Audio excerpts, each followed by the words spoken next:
The TLDR is that this is a video about my favorite flavors of D&D, which is Shadowdark for grim and gritty old school games and 13th Age for big epic fantasy games. And that's pretty much it. The rest of this video is me talking about both of these games and why I like them, and maybe you'll find something that you like too. In the very highbrow and sophisticated circles of the tabletop role-playing game hobby, 5e gets a lot of crap. Some of it are actual criticisms of the system, and some of it are more criticisms of Wizards of the Coast and their reputation as a company, or Hasbro. And a lot of people like to point out that if 5e was a good game, there wouldn't be a complete ecosystem of content aimed at, quote-unquote, fixing the game. And I'm part of this. I've made this argument too, but having thought a lot about it, I don't think it's a good argument. All the content around 5e isn't there because it's bad, it's there because it's popular. There are just a lot more people playing 5e by an enormous margin, so more people have more things to say about it. And still, today, after everything, if you want to get your content discovered on the internet in the tabletop role-playing game space, you have better chances of doing that by talking about D&D and specifically 5th edition. And hey, listen, I have my criticisms of 5e, I've played a lot of it, I've run a lot of it, I'm still currently playing it, and I can rant about the action economy or how some classes work or how much work the system expects from the DM. I can talk about all of that as well as the next guy. But for me, and for many people, I think 5e and D&D are not synonyms. Putting trademarks and copyrights aside, 5e, at least to me, is one implementation of D&D. When I think about D&D, I think about a fantasy role-playing game with a few core stats and a d20 plus modifier versus target type of mechanic. And I know that even as I'm saying this, I can imagine the alarm bells going off for some people, but that's what I think when I hear D&D. I think of fantasy stories and rolling a d20. Maybe that's why I could never get on board with things like D&D in space. I love a good space game, but the dungeons and dragons are important pieces, I think, to D&D. I guess you could have space dragons, space dungeons. I don't know what I'm talking about at this point. I like to think of 5e as the kitchen sink implementation of D&D, and I actually don't think it does a bad job at that. Generally, heroic fantasy that has something for everyone, and where you can justify pretty much any fantasy thing and trope that you can think of. My criticisms of the system are nerdy, nitpicky stuff, but the thing that this system does better than any other system is actually bring people to the table. It doesn't matter if the latest fantasy game is better if no one's playing. And if we're being honest, if you have a good group of people and a good GM and a solid enough system, you're going to have a good time regardless of which edition of a specific game we're playing. I mean, I can talk shit about 5e all I want, but at the end of the day, I'm a player in a 5e campaign right now, and I've had some of my favorite moments in role-playing games in that campaign. Having said all of that, I do have my preferences, and I want to talk about my two favorite implementations of D&D, which are 13th Age, which just came out with the 2nd edition, and Shadowdark. I gravitated towards these games because they represent the two ends of stories I want to participate in when I'm playing D&D. The grimdark, deadly, fast flavor, where every choice can mean life or death, and heroic fantasy superhero stories where the characters can eventually take on these dramatic world-ending threats. Both of these flavors of fantasy are also very well represented by games that are not D&D, more narrative games, PBTA games. I love those too.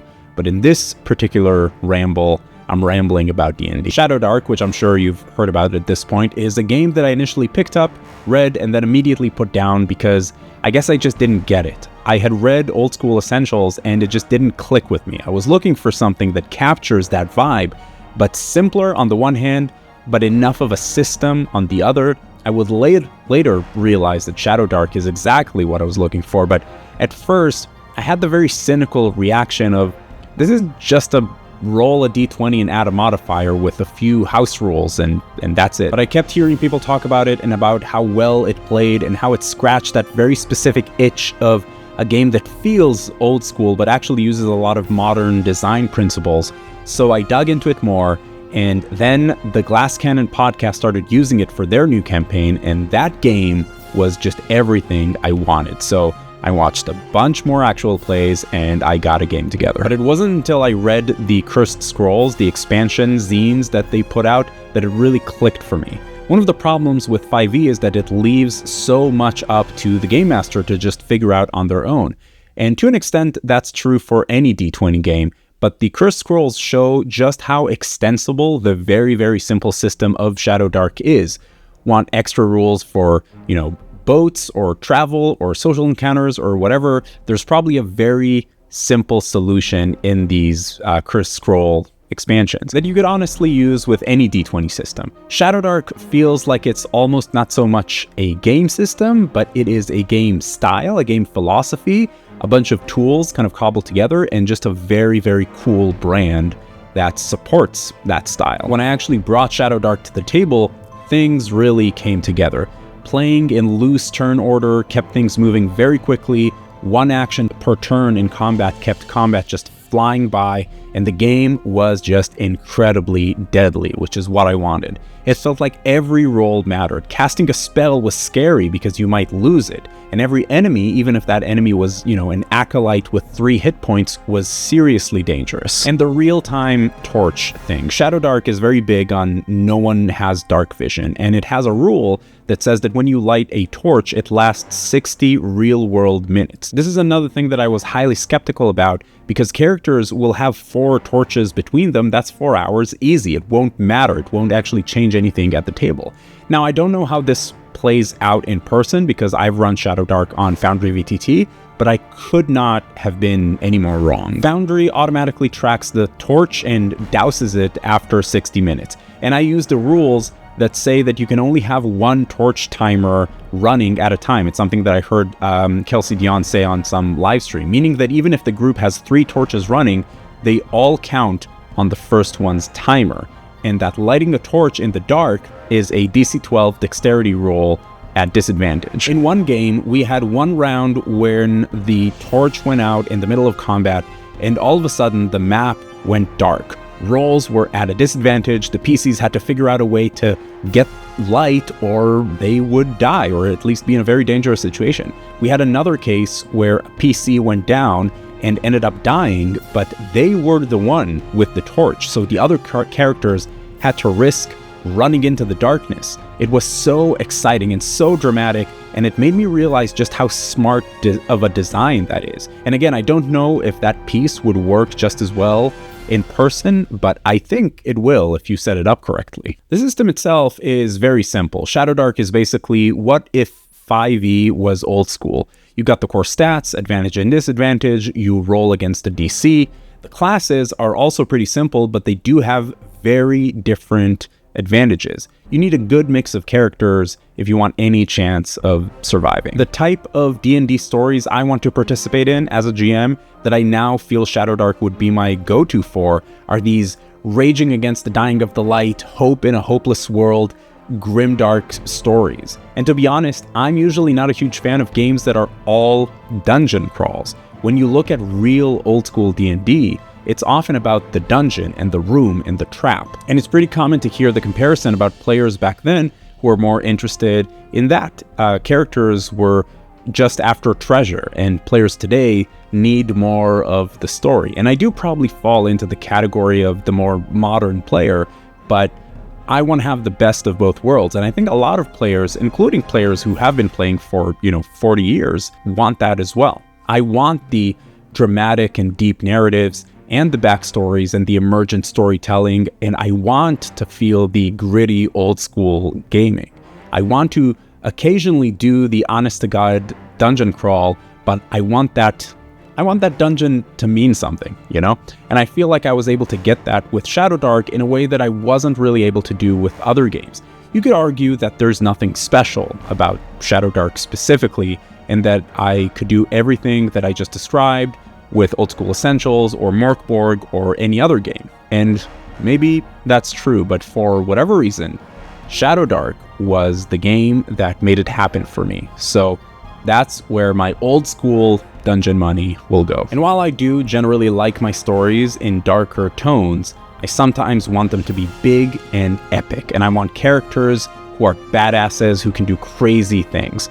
And that Shadowdark doesn't do. 5e does that, but class design in 5e often means that players don't really have a good reasons to use all of their cool toys, or by the time that they can use them, they're out of spell slots. And also, maybe because 5e needs to cater to such a broad audience, it's just not weird enough. But you know what is weird? 13th Age. If you've watched pretty much any video on this channel, you know that I love 13th Age. I've played a lot of it in its first edition, and I'm still studying up on the second edition. 13th Age was designed by the lead designers of 3rd and 4th edition D&D, and I made a video about why I love 13th Age, and I think that everything in that video about 1st edition still holds up in the 2nd edition. All the rule stuff that I talk about there are still true, I'm pretty sure. The reason I think 13th Age works for me is because it wholly leans into the idea that the PCs are the main characters of the world. These are not nobodies. These are powerful adventurers who are somehow different from everyone else in the world, and the system gives you the rules to define that. Each character has a narrative, one unique thing about them, something that's true about them and no one else. You're the only elf to have been adopted by dwarves. You are the only paladin who hears the thoughts of a dead goddess. You are secretly the reincarnation of Satan. I don't know. But I like games that want you to tell a specific type of story and then give you the tools to do that. Another way 13th Age does that is with the skill system. There are no skills like athletics, survival, or any skills that are derived from the core stats. You usually will make just the core rolls, but you get something called backgrounds that you figure out with your GM when you're building your character. Like a background could be that you were in the Imperial Cavalry, and now every role that is even vaguely related to that, you will get the background bonus, and we as the other players and the GM, we get to learn why your character is good at that. It also bakes in a lot of flexibility. So for example, let's say that you're building a fighter, but you were thinking about multi-classing into a rogue because you wanted to have some of those more stealthy abilities. Well, you don't have to go as far as actually multi-classing. You could maybe take a background that says that you used to be a thief or work for, you know, some thieves guild or something, and then you might get that bonus on anything kind of stealth related.